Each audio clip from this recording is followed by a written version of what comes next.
香港人加油！依家咧係喺 Action Live，咁就係一個雙語廣播嘅時候啦。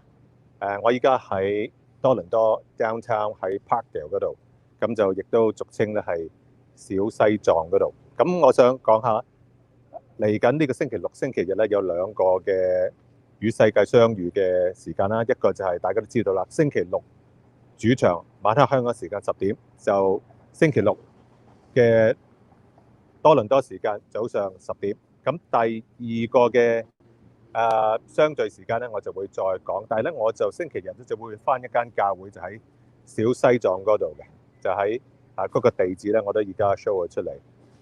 咁同埋我介紹下我隔離嗰位朋友咧，就係Cami。And people don't pronounce it as Cami. Yes, it's Chimi. Chimi. Hi.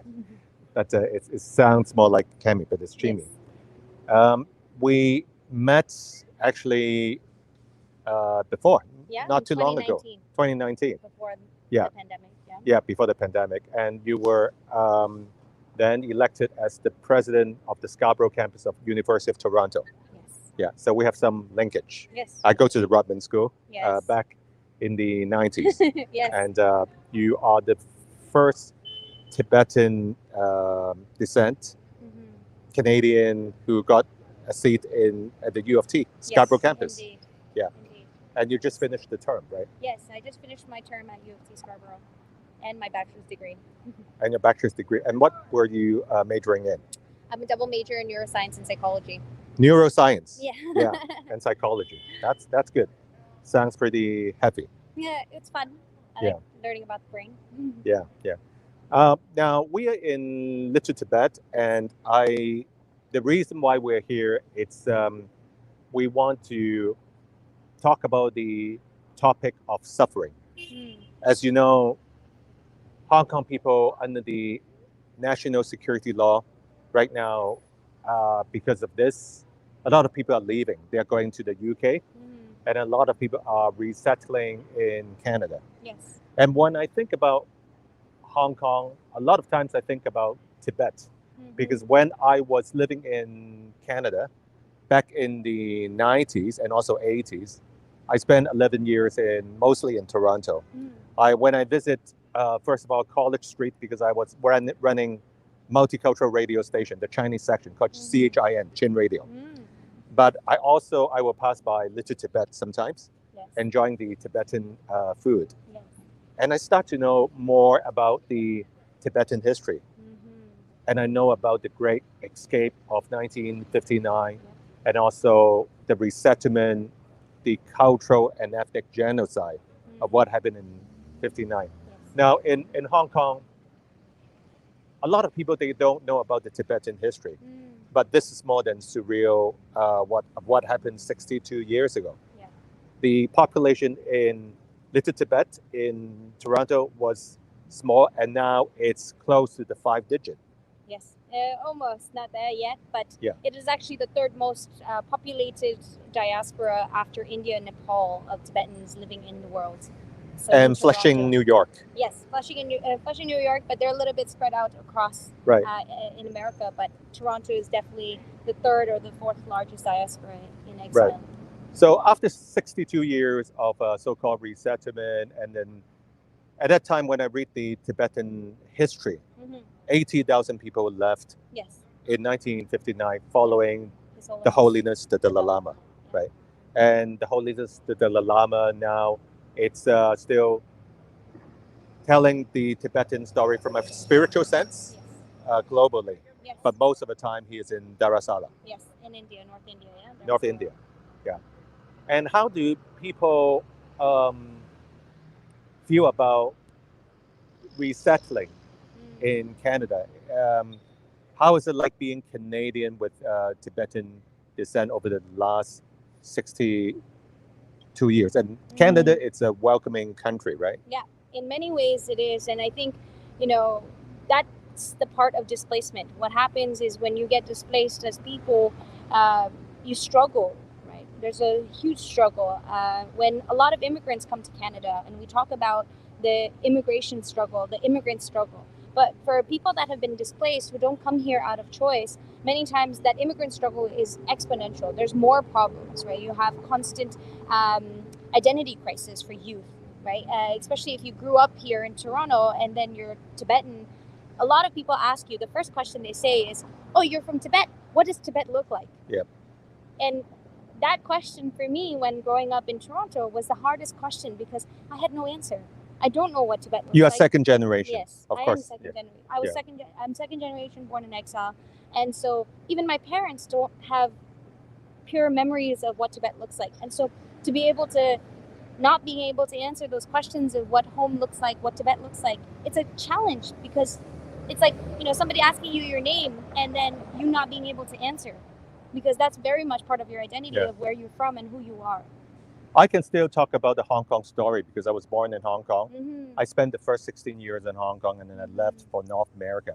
Mm-hmm. And I relocated back in year 2000. Mm-hmm. So I spent 21 years in Hong Kong and I still want to tell the Hong Kong story. Yes.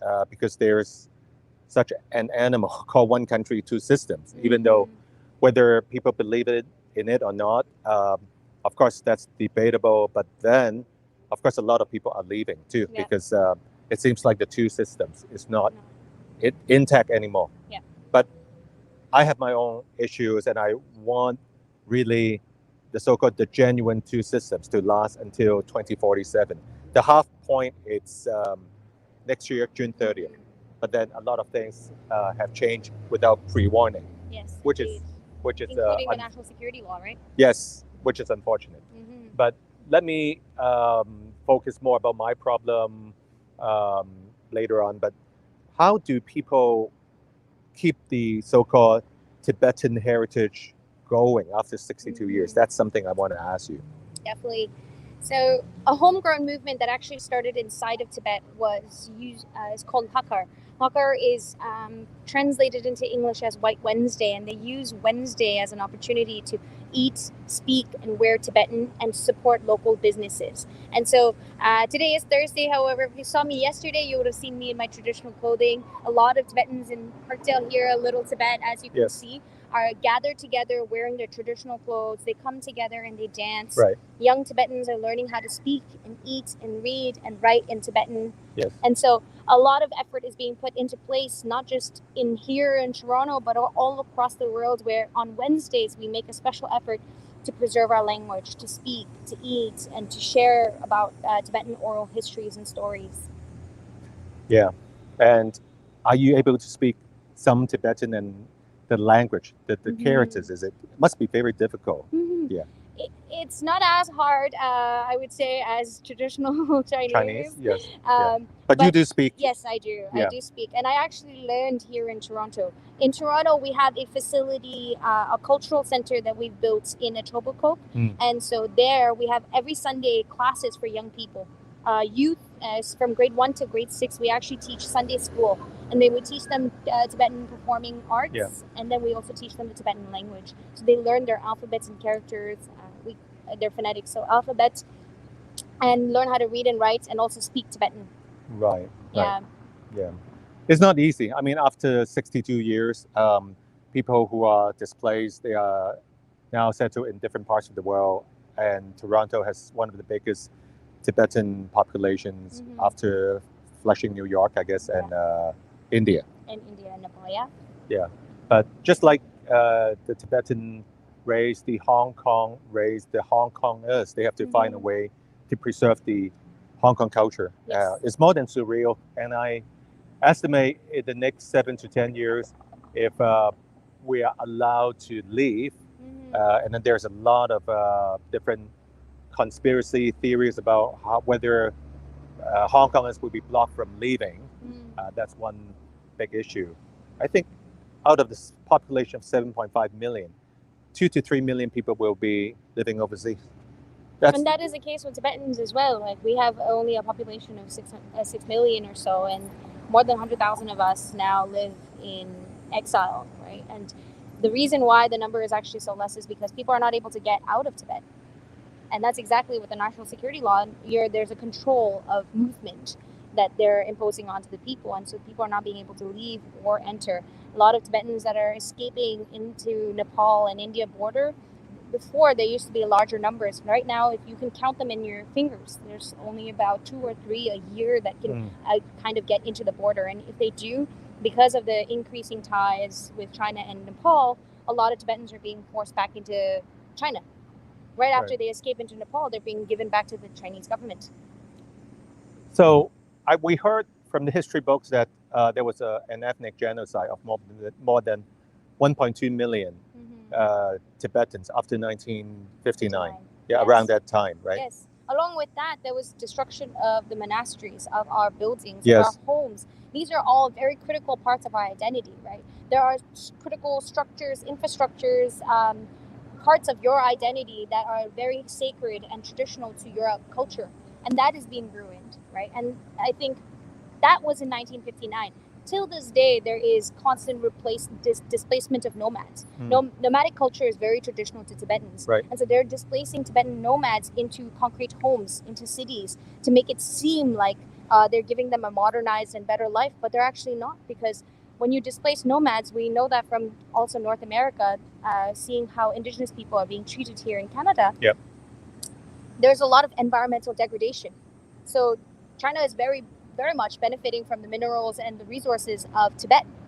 They're using all of those resources and displacing nomads so they can use and degrade the environment. The clean water from the Alps. 100%. So Tibet is actually the water source for almost 2 billion people in the world.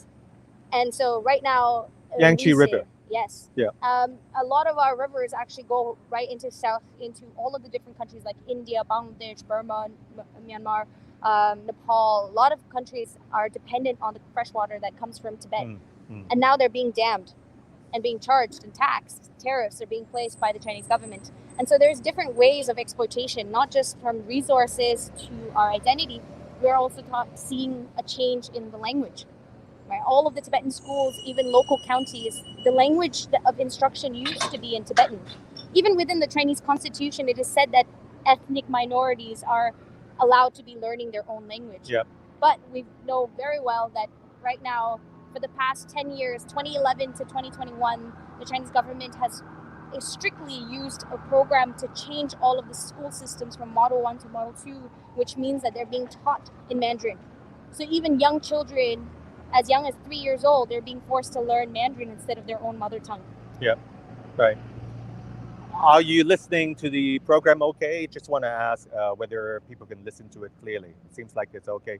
聽得清唔清楚？話俾我聽。So, wow, this is more than surreal. If Tibetans inside Tibet, they cannot learn their mother tongue, the way the Chinese Communist Party promised it, like when they annexed Tibet in 59, then there's going to be ultimately a total loss in the cultural heritage. Indeed, and that is exactly how they are aiming to erase the Tibetan identity. They want to create their own version of a Tibetan identity that is, celebrating and all happy-go-lucky and very happy about so-called what China says is liberation of Tibet. But in many ways, it's not, because if you make me forget that my name is Chimi, then I'm not happy. Even if you see me smiling, am I really happy? No, because I don't know who I am. Right. So my happiness that you see on an external world, even if you see me smiling right now, that's not a real smile, because that's not Chimi anymore. I'm not even Chimi. So you erasing and stripping somebody away from their identity and their core human nature, then saying that they're happy, I don't think that's actually any sort of justice to anybody. And most people who are overseas Tibetans, they cannot go back to Tibet. They cannot visit the Patala Palace. That's where His Holiness the Dalai Lama used to live. Yeah, that's his palace. And, a lot of Tibetans dream about being able to go to the Patala Palace once in their lifetime. It's such a holy place, not just a symbol of His Holiness's residence, but rather a symbol of all of the different His Holinesses. This holiness that we have witnessed now is the 14th Dalai Lama. And so as Buddhists, we believe in reincarnation. So all of the previous Dalai Lamas have also lived in the Patala Palace. And so it has so much significance and meaning, where even going to it is someone's life dream, right? And so for Tibetans like us, I have told you already that even questions of how Tibet looks like is something that I get stuck on to this day. Yep. I'm able to answer any of your other questions, but if you ask me about my own homeland, I'm not able to in first person experience, and that's not something. It's not pleasant. No, it's not pleasant, and it's also not something anyone deserves in this whole wide world. Right. And that's why this coming Sunday, which is 3 days from now, I'm going to a Christian church. I'm not Nice. Tibetan, but Nice. I do study the Tibetan history. So I'm a Christian. So my friend is preaching at a church, at a Presbyterian church in your neighborhood. Yes, in Parkdale. This coming Sunday morning. So for those who are living in Toronto, this coming Sunday, if you are interested, join me. I think it's at 11 o'clock, the congregation Sunday service, the Christian service. And also this coming Saturday, 10 a.m. Toronto, New York time, we are having a gathering, again, a Christian service outside the Robarts Library, U of T, at 10 a.m. But I hope also, one last but not least, people do support our program through Patreon. It's important to bring quality program to Hong Kongers, wherever you live. And last but not least, I hope I can have dialogue with you sooner than later to learn more about the Tibet story. Indeed. And wishing you all the best as a Hong Konger and all of the Hong Kongers out there. Thank you. Cheers. God bless.